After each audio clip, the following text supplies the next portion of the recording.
In July last year, I decided to successfully dropship a clothing item. Even though I made over $50,000 with it, it was probably the worst moves that I could have made at the time. And so in this video, I'm going to walk you through exactly how to properly dropship fashion and clothing items, clothing products today, right? And why everyone's doing it, how to do it wrong, how to do it right, why I regret doing it. Not here to waste my time, not here to waste your time. Let's get right into it. And so the very first thing that I want to talk about is, why is everyone even doing it, right? Because you see every Discord is dropping like clothing products into their product drops. Everyone is talking about, selling some dresses, selling hoodies, selling pants, even like reps and accessories, which I'm going to talk about in a second. However, why the hell is everyone pushing it so hard? Why is everyone talking about it? I'm going to tell you what. It is the easiest niche to make work if you actually, if you don't have a brand. So if you don't have a brand, if you don't take the time and effort to actually brand something, it's the easiest type of product to make work. Why? Because it sells itself. Clothing sells itself. People either like the design or they don't. That's barely anything to do with your marketing. Of course, there are certain hooks, certain ad styles, concepts that work better than others. However, it has so much less to do with actual marketing, like with a problem-solving product, right? Because you're essentially, I've seen clothing is you typically the buy, and I mean, when I'm saying clothing products now, I don't mean brands, all right? So if you have a brand, a clothing brand, that's cool. But if you have a clothing dropship product on AliExpress, which everyone else could just rip and then basically run your stuff, steal your customers, like, you're competing on price. You can't make any bigger claims. Like, you have to compete on price. What kind of bigger claims can you make with a clothing product? It has no features and benefits. People either resonate with the design or they don't. And so if 10 people dropship the same clothing item, then no one's going to make it work, if that makes sense, right? And then only the cheapest one is going to get all the customers, right? And so there's always going to be a cheaper and cheaper and cheaper competitor, a new one, which is then going to get all the customers, and it's a race to the bottom. It's a race to zero. But everyone's doing it because it has no skills involved, right? It's very, very easy to just upload some ads on TikTok ads and just to see what happens. Test 10 clothing products a day with the same pixel. Doesn't even need to set up different pixels, different ad accounts. All right, it's very simple and easy to do, but it's actually very hard to make work consistently. And this is what all the kind of a hypocrite myself, but this is what all the 16, 17, 15-year-olds are doing, because they have no marketing skills. All right, they can't make a problem-solving product work. That's why they dropship fashion.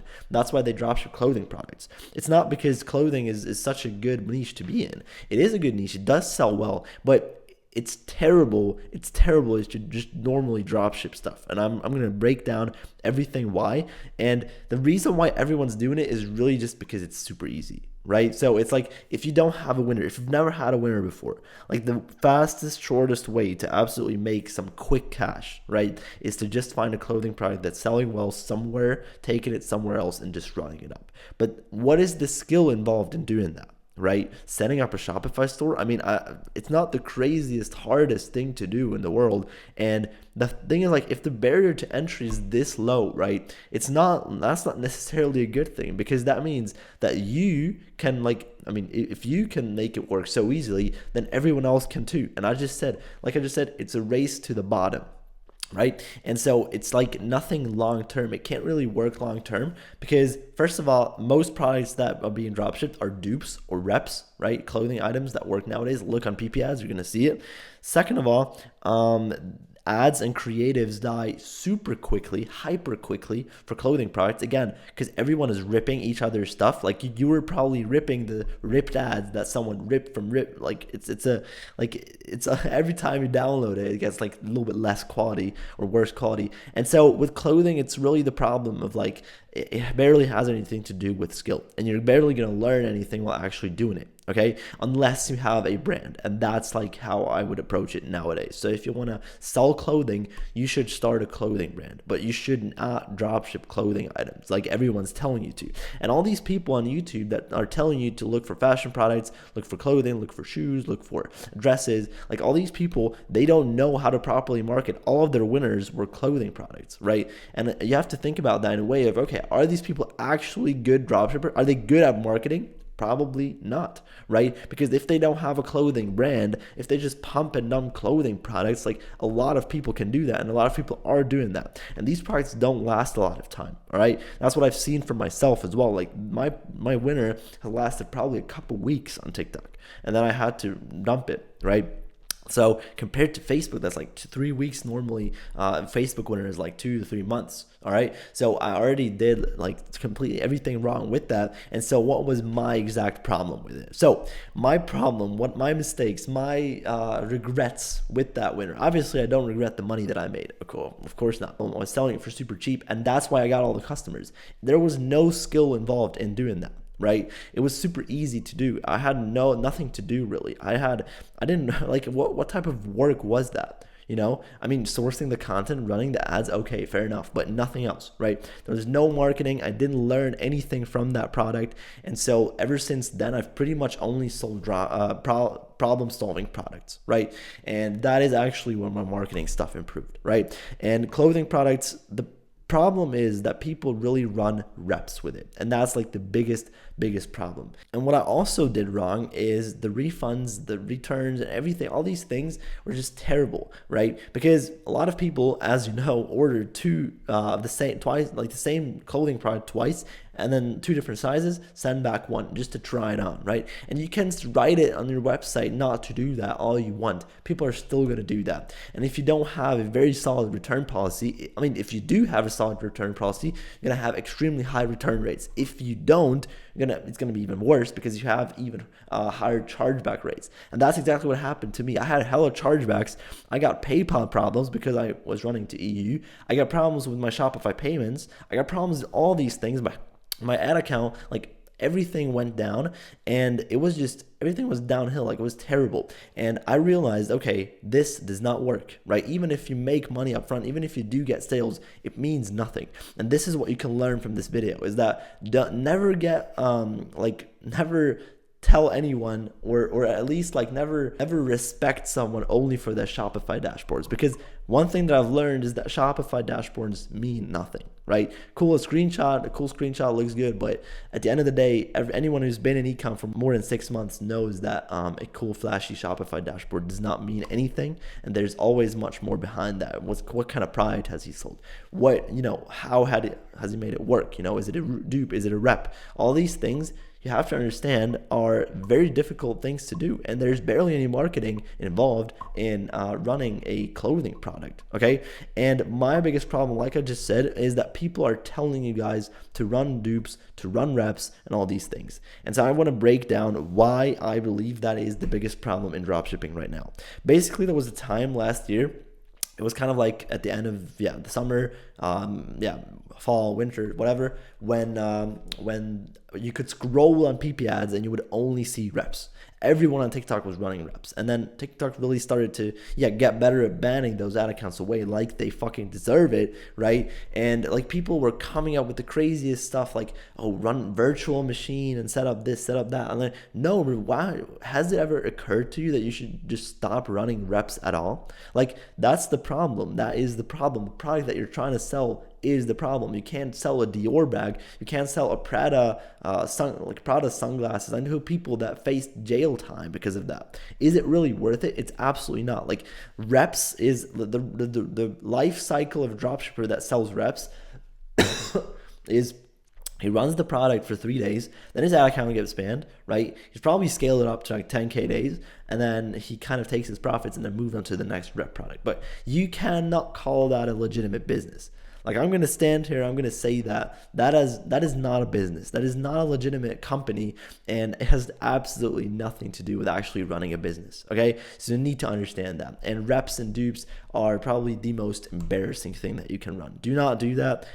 You are not here to like steal someone else's product. And imagine that brand. What happens if that brand stops selling this stuff, right? If that brand name or something happens with the name of that brand, like with reps and dupes, it's really, people don't buy it because of the design. People buy it because it's Like they want that brand for cheaper. Like you're also going to get the worst customers. Like you need to understand that if you sell a brand rep for cheaper, you're going to get the customers which are most likely to refund, which are most likely to charge back, just because the cheap customers are always worse than the expensive customers, always quality. And if you've ever run ads, if you've ever had customers in any business, you know that, right? And so stop running reps. It has nothing to do with a real business. It's embarrassing. Stop doing it, okay? It has nothing to do with a real business. And I've seen it again and again and again and again. People make like their 10K days with it. Their ego goes up here, right? They can never do it again, so they go back to zero. And they can't get around ad account bans. Like it has barely anything to do with a business. It's just might as well just stop running it anyways, right? Dude, there's no respect for reps, no respect for dupes. And now it's getting better. Like you're seeing less and less on PP ads. So that means less reps are being ran. Not because the people like realize what they're doing is wrong, but actually because TikTok has gotten really good at banning those little goblins away, okay? And stop running. Like if you watch this video and you run reps regularly, like stop it, okay? It has nothing to do with a legitimate business, and you're not going to make consistent long-term money with it. There's no way. I don't know anyone who has consistently made money selling reps for a long period of time, right? Never. No, never have seen that. And so if you want to find clothing products, how to actually go about it, right? So now let's actually face how to do it the right way. This was the bad one. Now let's look at the good way, which is how to find clothing products, how to find fashion products that you do want to sell, that you do want to make consistent long-term money with. The answer is you don't find them. You don't find them. You make them. What do I mean by that? So like I said before, if you want to make a clothing product work nowadays, how I would approach it is I would start a brand. And I would probably get into print on demand instead of classic dropshipping if I wanted to sell clothing. So I would actually give them a reason to buy it, right? So for example, like my mentor has done it. He has a clothing brand with in the motorcycle niche, right? But you could have a clothing brand in any niche. You could have a dress brand. Like all these things are possible, shoe brand, but create your own products. And that's essentially the thing which I'm trying to say. If you want to make clothing work nowadays, then don't find products, okay? Like that's the problem. The question is already wrong. How to find clothing products? You don't find them. You make them, all right? You create them. That's how I would approach it. I don't have a clothing brand right now. I'm running problem solving stuff, but I would 100% tell you that if you do want to go down that route, to start a long-term brand and to not dropship, because you're just going to end up with your ad account banned. You're just going to end up with a bunch of returns, refunds, and you're just going to end up in some Discord groups where people, complain that they basically just exist, that people can kind of exchange how unsuccessful everyone is and make them feel less bad of the unsuccess of others, okay? So stop selling reps. I promise you it will have a bad effect on your mental health. So how to actually make good products. Now, when it comes to print on demand, obviously I'm not an expert. I never had a clothing brand before, but one thing which I have seen so far, which I think is super interesting, is every time that I've seen a successful come up with a clothing brand, you know this, there was some type of affiliation with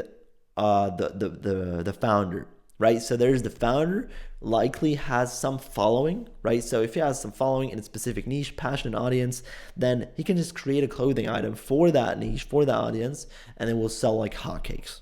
Okay, that's how I would start a clothing brand.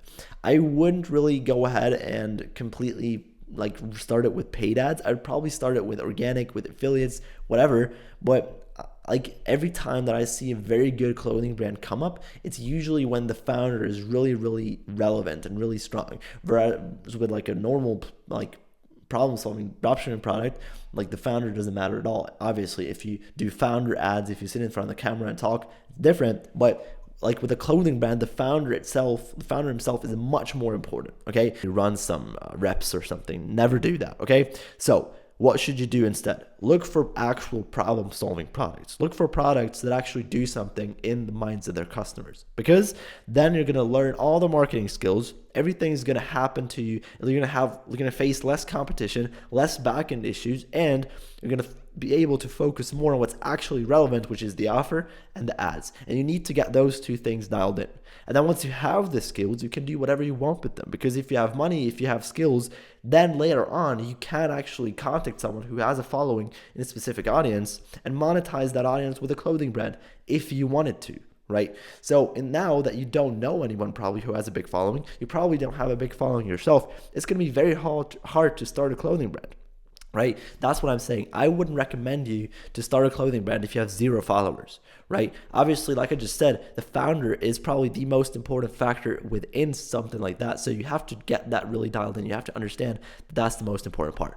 All right, guys, that's pretty much it for this video, right? And I want to say thank you for giving me your time and your attention. If you've learned 1 or 2 things, then I feel like I've done my job. Write your main takeaway from this video into the comments below. And yeah, thank you so much for watching again. I wish you a great day.